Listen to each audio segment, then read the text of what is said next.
Napolitano, recognized for 5 minutes. General Jackson, as you know, in July 17, Ranking Member DeFazio submitted several questions to the Corps and the Assistant Secretary of the Army in relation to subcommittee hearing from that month. It was now January of 18, 6 full months, and after the questions were submitted, we haven't gotten an answer.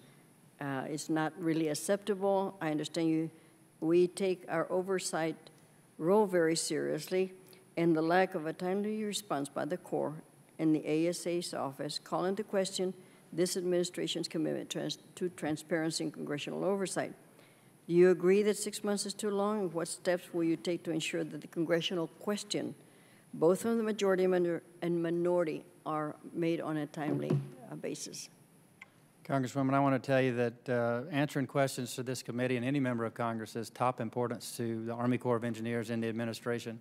I'm not exactly sure what the status of those QFERs are, but I will find out and get them moving and get a response back to your staff right after this hearing.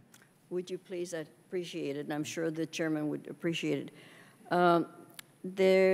Also, the central theme of today's hearing is alternative project delivery mechanism, especially pertain to funding of course project and studies.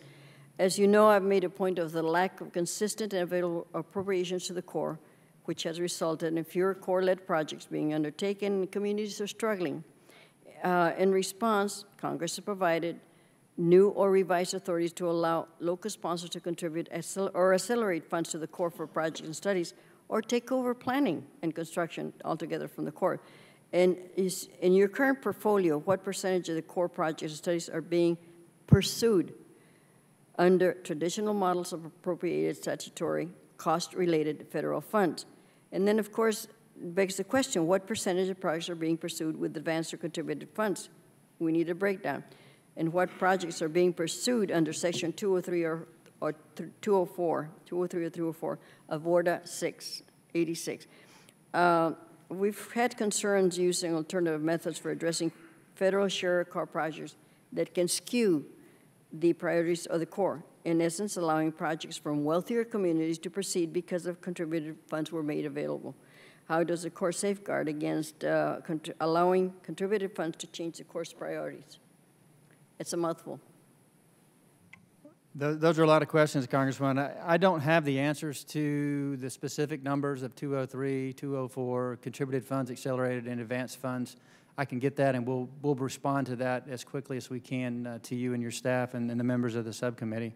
As both James and I mentioned in our testimony, we believe that those are authorities that need to be used more. We need to spend more time and execute those and make those, incentivize folks to use those capabilities more than we do today. So we're committed to moving forward and trying to make it easier for project sponsors to engage with the Corps and use those authorities to get projects delivered.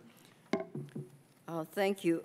Ms. Jameson, some outside groups are being critical of the P3 model because it can entail a potential loss of local control.